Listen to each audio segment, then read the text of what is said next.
할렐루야. 주님이 우리 가운데 함께 하십니다. 오늘 함께 읽으실 말씀은 마가복음 16장 15절 말씀입니다. 다 같이 합독하겠습니다. 또 이르시되 너희는 온 천하에 다니며 만민에게 복음을 전파하라. 아멘. 저는 오늘 본문의 말씀을 가지고 전도의 소명이라는 제목으로 말씀 나누도록 하겠습니다. 전도의 소명. 사람은 누구나 예외 없이 단 한 번뿐인 그러한 인생을 살아갑니다. 우리는 이렇게 한 번뿐인 그러한 인생을 정말로 의미 있게 또 보람되게 또 행복하게 그렇게 살아야 하는 것입니다. 이를 위해서 분명한 인생의 목적을 깨달아 알아야 하고 또 그 목적을 이루기 위해서 살아가야 하는 줄 믿습니다. 저와 여러분의 인생의 목적은 무엇입니까? 여러분 인생의 목적이 뭐예요? 내가 성공하고 잘 먹고 잘 사는 것이 우리의 인생의 목표는 아니어야 합니다. 다만 나 잘 먹고 잘 살고 또 결혼해서 아기 낳고 자녀들에게 좋은 것을 물려주고 이런 것이 우리의 인생의 목표가 되어서는 안 된다라는 것입니다. 이 땅에서의 성공만을 우리가 목표로 한다면 우리는 어쩌면 진정한 믿음의 사람은 아닙니다. 이 땅의 성공만을 목표로 한다면 우리는 믿음의 사람 아니에요. 냉정하게 이야기하면. 다시 한번 돌아봐야 돼요. 내가 믿음의 사람, 그리스도인이라고 이야기하지만 나의 오직 초점과 관점은 이 땅에서의 잘 먹고 잘 살고 돈 많이 벌고 성공하는 이것이 우리의 목적이 된다면 저와 여러분은 정확히 말하면 믿음의 사람은 아닌 것입니다. 우리의 인생에서 가장 큰 목적은 하나님의 영광을 위해 살아야 하는 것인 줄 믿습니다. 우리는 하나님의 영광을 위해서 지음받았고 또 부르심을 받은 그러한 사람들입니다. 내 삶의 모든 영역에서 하나님의 영광이 나타나기를 원합니다. 주님을 기쁘시게 해드리는 그러한 삶이 되기를 원합니다. 그러한 믿음의 고백이 우리 가운데 있어야 할 줄 믿습니다. 믿음의 사람인 저와 여러분은 무엇보다도 내가 어떻게 하면 하나님을 기쁘시게 해드릴 수 있을까라는 그러한 고민들을 우리가 해야 된다라는 것이죠. 우리가 정말 예수님을 잘 믿는 그러한 사람이라고 한다면 우리가 어떻게 내가 하나님께 영광을 돌릴 수 있는가, 또 우리 주님이 가장 기뻐하시는 것은 무엇일까라는 것을 우리는 고민해 봐야 한다라는 것입니다. 우리 하나님 아버지께서 무엇을 가장 원하시고 또 무엇을 가장 기뻐하시는지 그것에 우리가 관심을 갖는다면 우리는 하나님의 진정한 자녀들이 되는 줄 믿습니다. 말씀을 듣겠다는 의지로 받아들이고 건빵을 드셔도 됩니다. 그런데 주님이 가장 기뻐하시는 것은 그 성경에 그 해답이 나와 있는데요, 바로 주님의 명령에 순종하는 것인 줄 믿습니다. 우리가 진짜 주님을 따르는 자들이라면, 그리스도인이라면 우리는 주님의 그 명령에 순종해야 되는데 그 명령이 어디 나와 있냐면요, 먼저 첫 번째는 예수님의 지상 명령이 복음서와 또 사도행전에 기록되어져 있습니다. 예수님께서 승천하시기 전에 제자들에게 마지막으로 분부하신 그 말씀이 바로 복음서와 사도행전에 기록되어져 있는데, 사도행전 1장 8절 말씀을 다 같이 함께 합독하겠습니다. 시작. 오직 성령이 너희에게 임하시면 너희가 권능을 받고 예루살렘과 온 유대와 사마리아와 땅 끝까지 이르러 내 증인이 되리라 하시니라. 이 말씀을 뭐라고 하는 줄 아세요? 지상 명령 이렇게 이야기하고 지상 명령이라고도 이야기하고 또 지상 대명령 이렇게도 이야기하고 또 예수님의 지상 명령, 절대 지상 명령 이렇게 이야기도 합니다. 영어로는 Great Mission 이렇게 이야기하는 것이죠. 예수님의 이 지상 명령은 마태복음, 마가복음, 누가복음, 요한복음 이 4복음서의 마지막에 다 동일하게 기록되어져 있습니다. 그리고 초대교회의 어떤 역사들을 기록하고 있는 이 사도행전에도 기록되어져 있는 그러한 내용인 것입니다. 그 내용은 무엇인가 하냐면 그 복음을 전하라, 그런 의미가 있는 것입니다. 우리는 주님께 놀라운 구원의 은혜를 받은 사람들인 줄 믿습니다. 저와 여러분을 태초부터 택하셔서 저와 여러분을 콕 찍어서 내가 너를 구원하겠다라고 주님께서 우리를 예정하셨다라는 거예요. 얼마나 놀라운 은혜예요. 세상에는 예수님을 알지 못하고 죽어가는 많은 사람들이 있음에도 하나님께서 저와 여러분을 정확하게 딱 택하셔서 너는 내 것이다 라고 말씀하시고 우리 가운데 복음을 듣게 하시고 그것을 믿게 하셔서 구원에 이르게 하신 놀라운 은혜의 사람들, 저와 여러분인 줄 믿습니다. 우리는 이렇게 주님께 놀라운 구원의 은혜를 받은 그러한 사람들입니다.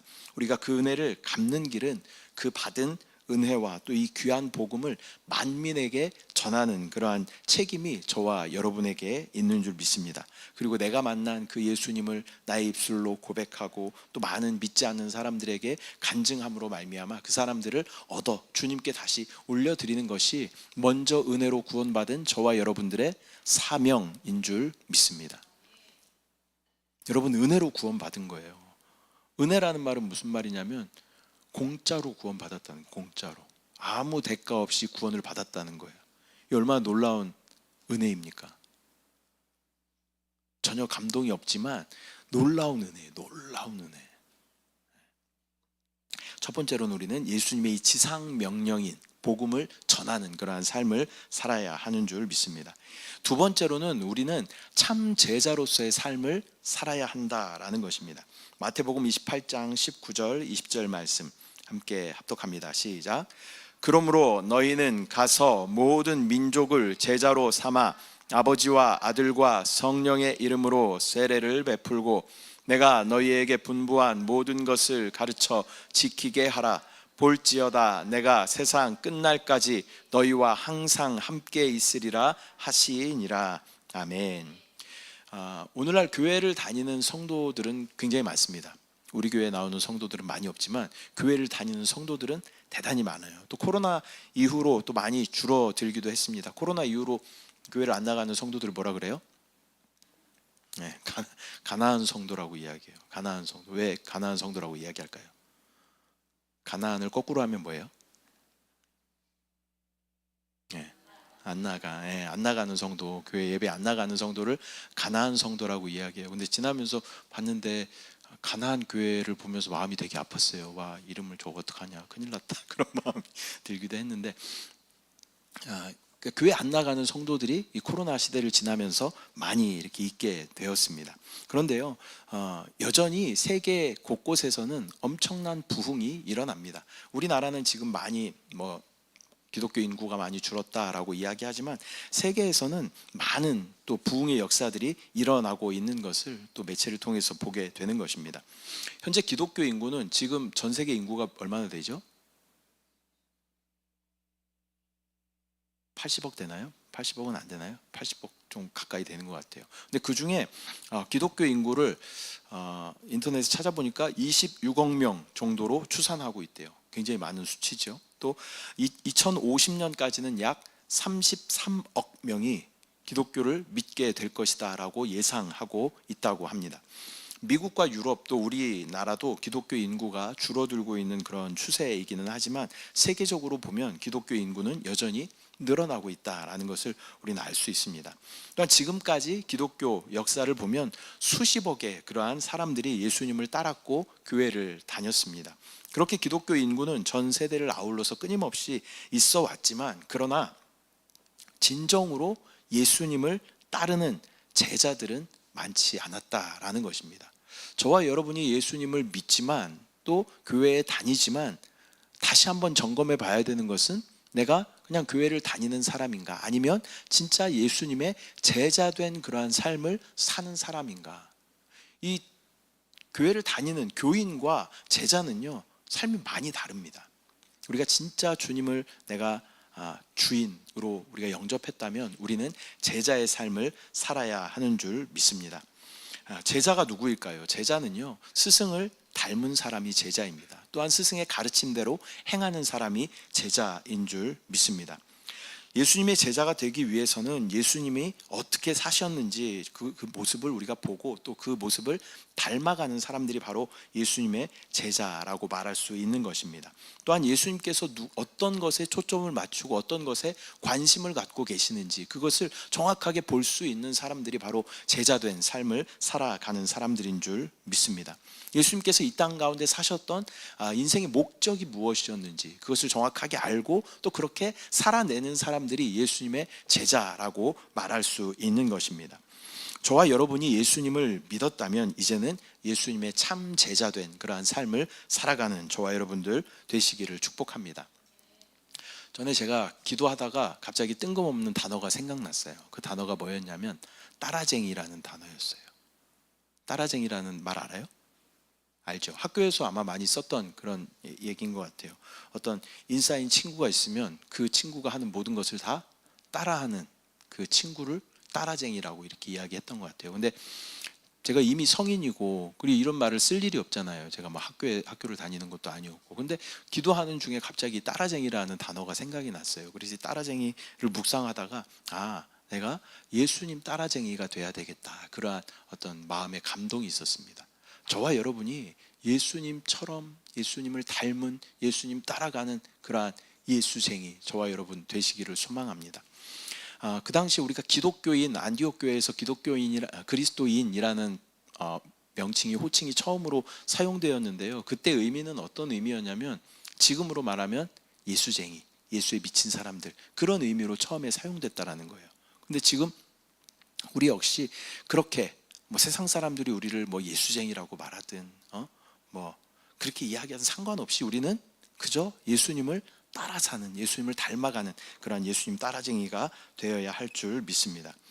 우리는 예수님의 닮은 꼴이 되기를 원해야 합니다. 저와 여러분의 삶 속에서 예수님이 나타나고 계신가 다시 한번 점검해 봐야 돼요. 우리가 예수님을 따라 산다라고 이야기하지만 내가 그리스도인의 삶을 산다라고 이야기하지만 우리 삶 가운데 예수 그리스도의 모습이 전혀 드러나지 않는다면 우리는 철저하게 정확하게 말하면 그리스도인이 아닌 것이죠.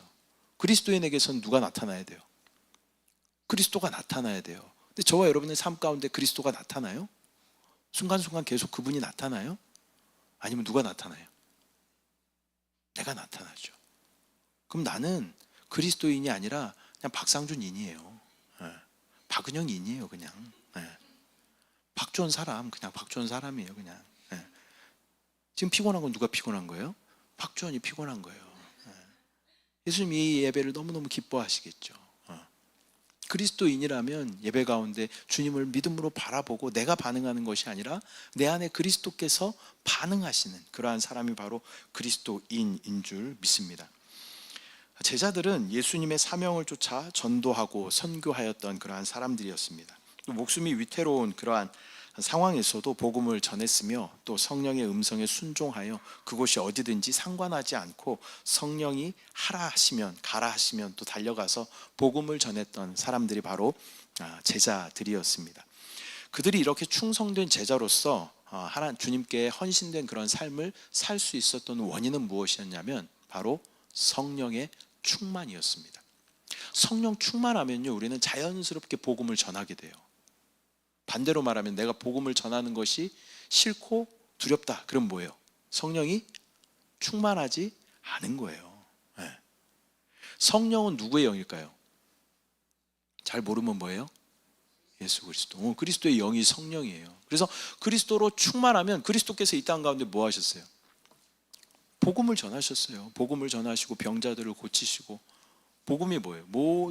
주님께서 십자가에서 이루신 모든 것이죠. 모든 죄와 사망에서 우리를 구원하여 주시고 병자들을 고쳐주시고 귀신을 쫓아내 주시고 하나님의 나라의 그 놀라운 복음을 선포하신 사역들을 예수님께서 하셨다라는 거예요. 그래서 우리가 성령 충만하면 그리스도의 영으로 충만하면 우리는 당연하게 복음을 전해야 하는 줄 믿습니다.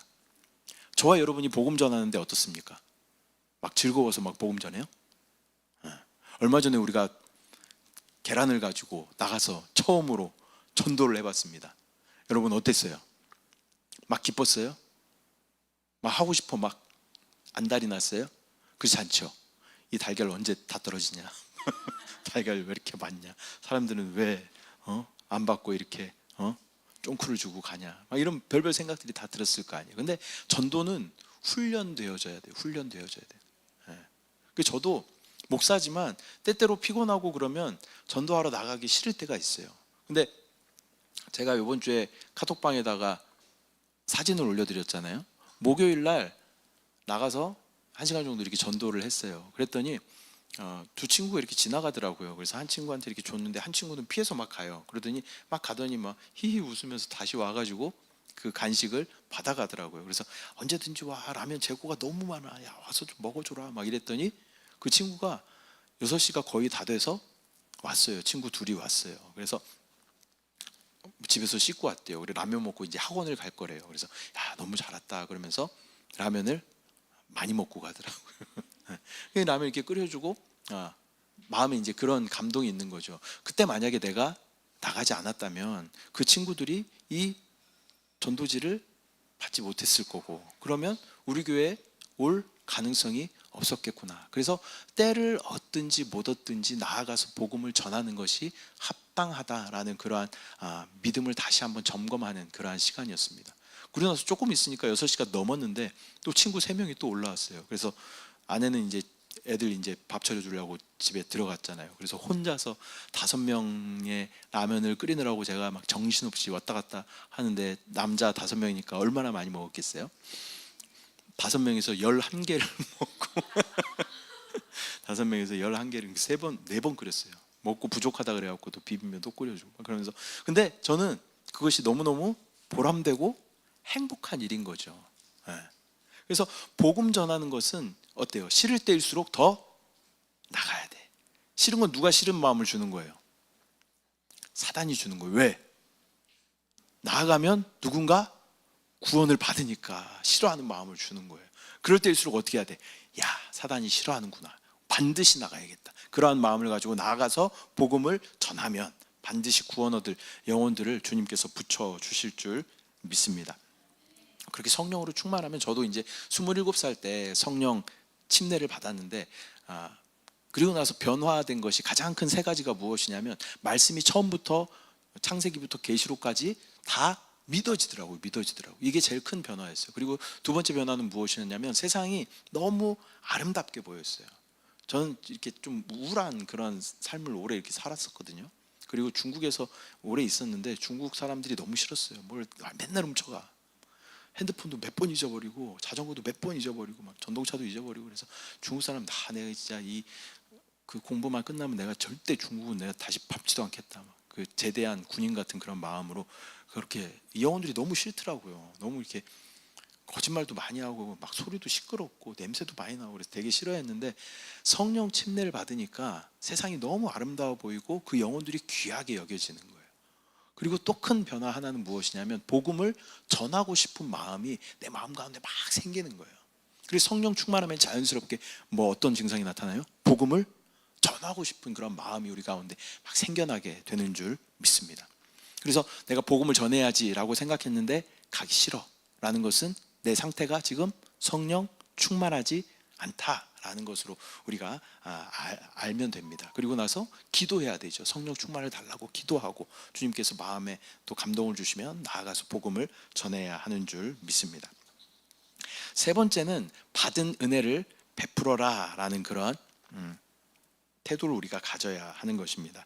아프리카 천사라고 불리는 어떤 미녀 배우가 있습니다. 오드리 헵번이라는 배우인데요. 굉장히 유명한 그런 배우죠. 근데 이 섬기고 나누는 그러한 삶을 참 많이 했습니다. 그래서 아프리카에 가서 또 이렇게 봉사하고 구제하고 이러한 일들을 많이 했습니다. 근데 그 사람이 죽기 전에 아들에게 남긴 유언 중에 이런 말이 있었습니다. 나이를 먹으면서 너는 네가 2개의 손을 갖고 있음을 알게 될 것이다. 한 손은 너 자신을 돕기 위해, 그리고 나머지 한 손은 다른 사람을 돕기 위해 써야 한다라는 말을 남겼다고 해요. 하나님께서 우리에게 손을 2개 주신 이유는, 하나는 나를 돌보는데 사용하고 또 하나는 다른 사람들을 돌보는데 사용하라라는 그러한 의미로 손을 2개 주셨다라는 것입니다. 우리는 받은 은혜가 참으로 많습니다. 그렇기 때문에 아낌없이 또 나누어 주는, 사랑을 베푸는 주님의 일꾼들이 되어야 하는 줄 믿습니다. 우리 교회도 마찬가지죠. 우리 교회도 받은 은혜가 정말 많아요. 또 뜬금없이 또 도움의 손길들을 막 보내주시고 뜬금없이 라면들을 간식들을 보내주시고 또 뜬금없이 찾아와서 또 헌금을 해주시고 이런 분들이 많이 있다라는 거예요. 우리는 은혜를 받은 사람들이기 때문에 또 그 은혜를 자연스럽게 흘려 보낼 때 그것은 은혜를 아는 그러한 사람들의 모습이 되는 줄 믿습니다. 여러분의 주위를 돌아보시면 얼마나 많은 불쌍한 사람들이 있는지 몰라요. 겉으로 보기에는 잘 사는 것 같아요. 행복하게 사는 것 같지만 속을 들여다보면 속은 다 병들어 있고 그 사람들의 결과는 어떻게 되는 거예요? 예수님 없이 사는 삶의 결과는 영원한 멸망, 사망이에요. 지금은 행복하게 잘 사는 것 같지만 결론은 사망이라는 거예요. 그래서 여러분들이 그 사람을 진짜 내가 사랑하는 사람이라면 가장 먼저 해야 되는 게 뭐예요? 복음을 전하는 것을 가장 먼저 해야 된다라는 것입니다. 에베소서 2장 7절 8절 말씀 함께 합독합니다. 시작. 이는 그리스도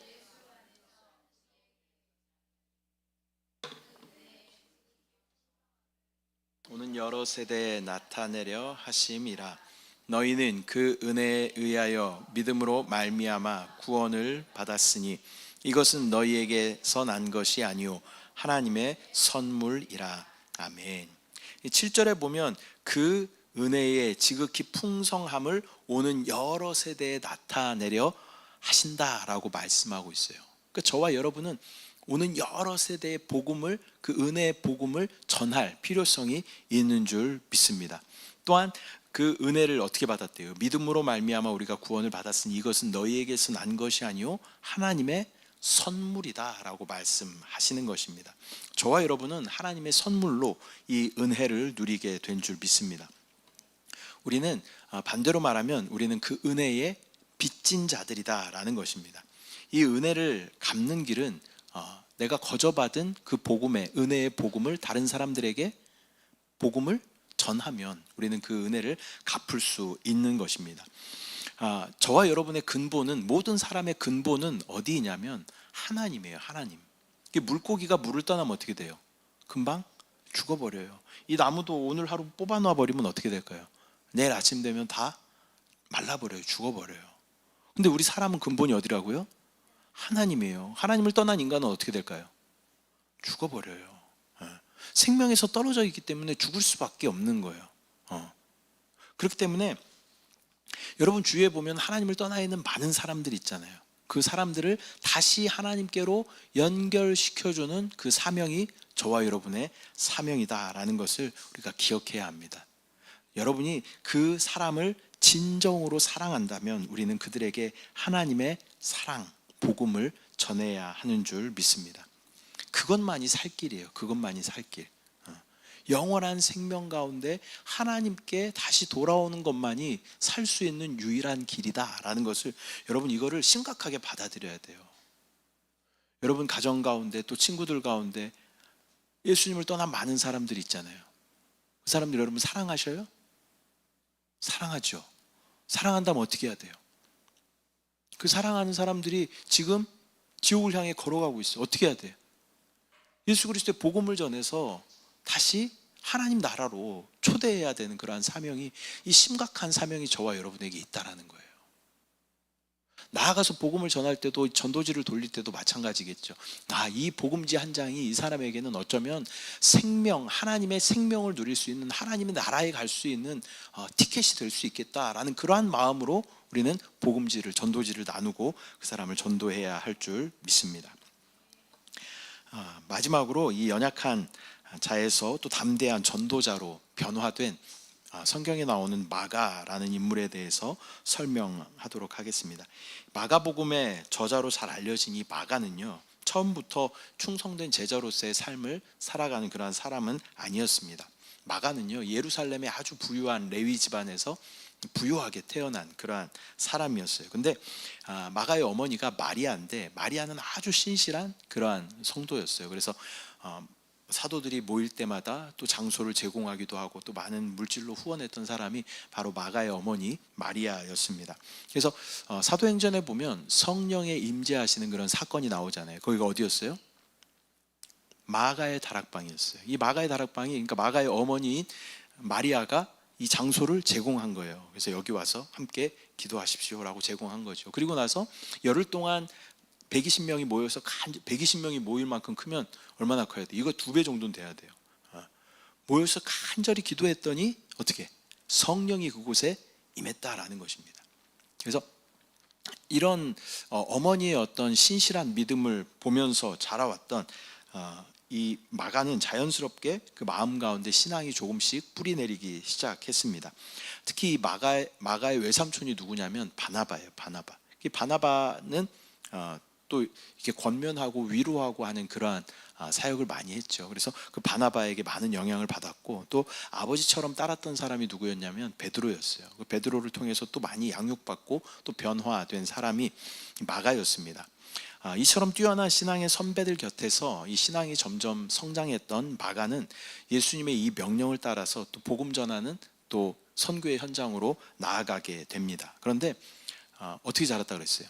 부유하게, 고생 잘 안 하고 그렇게 금수저로 잘 자랐단 말이에요. 그래서 나가서 막 험한 환경을 만나고 어려운 일을 당하고 하는 것에 있어서는 그것을 돌파해낼 그러한 힘이 없었습니다. 그래서 결국 마가는 바울과 이 전도 여행 중에서 중도에 포기하고 예루살렘으로 다시 돌아가게 돼요. 그리고 나서 이런 마가의 태도에 불만이 있었던 사도 바울과 또 바나바는 우리 동역자였어요. 함께 동역하고 선교했던 사람이었는데 마가가 중간에 가버리니까 사도 바울은 어떤 사람이냐면 오직 복음을 향해 직진하는 사람이에요. 복음만이 그 인생의 목적이에요. 그렇기 때문에 복음에 걸리적거리는 모든 것들은 다 제쳐두는 사람이었어요. 근데 바나바는 어떤 사람이에요? 위로하고 권면하고 격려하는 그러한 이렇게 사람들 잘 다독여서 함께 가는 그러한 사람인 거예요. 그러니까 성품 자체가 너무 다르니까 또 그 가운데 마가라는 인물 때문에 사도 바울과 바나바가 완전히 갈라서게 되는 것입니다. 사도행전 15장 38절 39절 말씀에 이렇게 기록합니다. 시작. 바울은 밤빌리아에서 자기들을 떠나 함께 일하러 가지 아니한 자를 데리고 가는 것이 옳지 않다 하여 서로 심히 다투어 피차 갈라서니 바나바는 마가를 데리고 배 타고 구브로로 가고. 여기까지 보면 마가는 실패한 그런 전도자로 우리가 여길 수 있습니다. 하지만 마가는 좌절하고 낙심하지 않았습니다. 사도 바울에게 거절당한 마가는 외삼촌인 이 바나바와 또 함께 구브로로 선교의 길에 오르게 됩니다. 또 위로와 권면의 사람이었던 이 바나바로부터 많은 위로와 격려를 받았을 것입니다. 부잣집 아들로 태어나서 또 외국어에 능통했던 사람이 이 마가였습니다. 마가는 후에 베드로와 함께 베드로의 통역관이 되어서 베드로의 사역을 돕는 그러한 일들을 하게 됩니다. 또 베드로가 예수님을 부인하고 그 죄책감 가운데 있을 때 예수님께서 베드로를 찾아오시죠. 그리고 어디가 나를 사랑하느냐 말씀하시면서 그 죄책감 가운데 있었던 베드로를 회복시켜 주셨던 것처럼 이 베드로도 이 마가에 이렇게 처져 있고 낙심하고 있는 그런 모습 가운데 다시 마가를 세워주는 그런 역할을 하게 됩니다. 바울 역시 성격이 불같은 사람이었지만 처음에는 이 마가에 대해서 굉장히 부정적인 그런 생각을 했었지만 빌레몬서 24절, 빌레몬서는 한 장밖에 없어요. 1장 24절에 보면 바울은 마가를 향해서 나의 동역자라는 그러한 표현을 쓰게 됩니다. 빌레몬서 1장 24절 함께 합독합니다. 시작. 또한 나의 동역자 마가 아리스다고 데마 누가가 문안하느니라. 나의 동역자 첫 번째 나온 사람이 마가인 것이죠. 후에 마가는 성경에는 나오진 않지만 전승에 따르면 알렉산드리아라는 그 지역에 교회를 세워서 최초의 감독으로 또 사역했고 또 에베소에서 죽을 때까지 복음을 전하는 그런 사역을 감당했다라고 기록되어져 있습니다. 예수님의 제자라면 누구라도 전도해야 합니다. 복음에 있어서 적극적이지 않았고 또 연약했던 이 마가가 담대한 전도자가 된 것처럼 누구든지 끝까지 하나님의 제자로서의 사명을 감당하기만 한다면 하나님께서 기뻐하시는 전도자로 쓰임받게 될 줄 믿습니다. 저와 여러분이 주님의 제자로 성령 충만하여 또 복음 전하는 그러한 삶을 살아갈 때 주님은 최고로 기뻐하시며 또 저와 여러분의 복음을 듣고 하나님의 나라는 확장되고 또 사단에게서 빼앗겼던 그러한 하나님의 백성들이 다시 하나님께로 돌아오게 될 줄 믿습니다. 말씀 맺도록 하겠습니다. 오늘은 전도의 소명이라는 제목으로 우리가 말씀을 함께 나누었습니다. 지상 대명령이라고 말씀드렸잖아요. 이 지상 대명령은요, 어떤 일부에게 주어지는 명령은 아니에요. 그리스도인이라면 누구라도 그 명령에 순종해야 된다는 거예요. 그 명령이 뭐예요? 복음을 전하라라는 명령이에요. 그래서 저와 여러분이 때를 얻든지 못 얻든지 복음 전하는 것에 우리는 힘써야 한다라는 것입니다. 여러분 지금 누구 생각나는 사람 있어요? 내가 복음을 전해야 한다 생각나는 사람 있어요? 없으면 문제예요. 없으면 문제. 나는 전도에는 전혀 관심이 없습니다 라는 말과 똑같은 거예요. 전도는 누구 한 사람이 교회 목사가 하는 것이 아니라 저와 여러분 모두에게 주님께서 주신 명령이다라는 것을 우리는 반드시 기억해야 됩니다. 교회 부흥을 위해서도 전도해야 되지만 그것을 넘어서서 그 사람의 영혼이 죽음으로 가지 않도록 하나님의 영원한 생명을 얻을 수 있도록 저와 여러분이 은혜로 구원받았잖아요. 은혜로 거저 구원받았기 때문에 그 은혜를 갚을 수 있는 길은 죽어가는 그 영혼에게 복음을 전함으로 말미암아 하나님의 생명을 얻게 만들어 주는 것이 저와 여러분의 사명인 줄 믿습니다. 여러분 요즘에는 이제 핸드폰이 잘 돼 있잖아요. 거기다가 메모장을 열어서 꼭 한 칸을 만들어 보세요. 전도할 사람, 대상자를 몇 명 기록해 보세요. 그리고 기도할 때 그 사람 뭐 외우고 있겠지만 그 사람의 이름을 계속 불러가면서 기도하는 거예요. 그러면 기도는 어때요? 하나님의 능력이 나타나는 도구예요. 하나님은 지난주에도 우리가 말씀을 나눴지만 하나님께서는 이미 응답을 이렇게 기차에다 다 싣고 계셔요. 근데 그 기차가 올 수 있는 뭐가 있어야 된다고요? 선로가 있어야 되는데 우리의 기도가 그 선로가 된다라는 것입니다. 그래서 우리가 기도하면 내 마음 가운데 품고 애통하며 기도하는 그 영혼이 구원받아야 할 그 영혼을 하나님께서 반드시 구원하여 주실 것이다. 그러한 믿음으로 정말 복음 전하는 예수님의 참된 제자의 삶을 살아가는 저와 여러분들 되시기를 축복합니다. 그 방학 때는요 또 와서 같이 전도해요. 전도는 훈련이야, 훈련. 그래서 제가 지난번에 보면서 원래 이게 주한이 뭐 주아도 훈련을 많이 해서 전도를 잘했었는데 한동안 안 했더니 아주 나사가 빠져가지고 네. 예전만큼 아니라는 거지. 네. 그래서 이 훈련을 계속해야 되겠구나라는 그런 생각이 들었어요. 또 새로 이렇게 온 친구들은 전도를 많이 안 해봤잖아요. 이게 너무너무 어색하잖아. 어떻게 말해야 될지도 모르잖아. 이 계란 주면서 예수님께서 부활하셨습니다 이렇게 하면 되는데 이게 너무 막 오글거리고 너무 힘들잖아. 근데 전도는 훈련이에요, 훈련. 그래서 우리가 발걸음을 떼기만 하면 하나님께서는 만날 사람을 반드시 만나게 하신다. 그 믿음을 가지고 또 우리가 발걸음을 떼기만 하면 하나님께서는 우리 입술 가운데 마땅히 해야 할 말을 넣어 주신다라는 그런 믿음 가지고 나아가서 또 찾아가서 만나고 또 우리 집 안에도 많잖아요. 집 안에 구원받아야 할 하나님을 떠나 있는 많은 사람들이 있잖아요. 또 우리 형제 중에도 많이 떠나 있는 그런 사람들이 있잖아요. 그래서 그 사람들을 찾아가서 또 복음 전하고 어찌됐건 열매 맺게 하실 것은 하나님이에요. 우리는 단지 찾아가서 우리의 입을 열어서 복음을 말하는 것이 우리의 사명이다라는 것을 여러분 꼭 기억하시기 바랍니다. 그렇게 입술을 열어서 복음을 전할 때 이 모든 것은 하나님께서 반드시 기억하시고 하나님께서 가장 기뻐하시는 것이 이것이에요. 복음을 전하는 거 하나님 가장 기뻐하셔요. 하나님의 목적이 뭐예요? 빼앗겼던 사단에게 빼앗겼던 그 영혼들을 하나님 나라 백성으로 찾아오는 것이 하나님의 목적이에요. 하나님 나라의 백성이 있어야 되잖아요. 근데 그 사명을 먼저 은혜로 구원받은 저와 여러분에게 맡겨주셨다. 그것을 믿음으로 바라보고 순종하며 나아갈 때 하나님의 놀라운 역사를 간증하게 되는 저와 여러분들 되시기를 축복합니다. 기도하겠습니다. 사랑의 주님, 은혜와 사랑을 감사드립니다. 오늘 전도의 소명이라는 제목으로 우리가 말씀을 함께 나누었습니다. 이 전도라는 것은, 복음을 전하는 것은 어떤 일부 사람들에게 맡겨진 그러한 일이 아니라 예수 그리스도를 주라 시인하며 또 그리스도인이라고 자칭하는 모든 사람들에게 주님께서 맡겨주신 명령인 줄 믿습니다. 나아가 복음 전하는 것에 주저하지 아니하도록 주여 인도하여 주시고, 우리가 발걸음을 떼면 주님께서 만날 사람을 반드시 만나게 하실 것이고, 우리 입술 가운데 마땅히 해야 할 말들을 넣어주실 것을 믿음으로 바라볼 수 있도록 주여 인도하여 주시옵소서. 진짜 내가 그 사람을 사랑한다면 그 사람에게 어떠한 것보다 가장 우선순위, 가장 가치 있는 예수 그리스도의 복음을 전함으로 말미암아 구원에 이를 수 있도록 주여 우리를 사용하여 주시옵소서.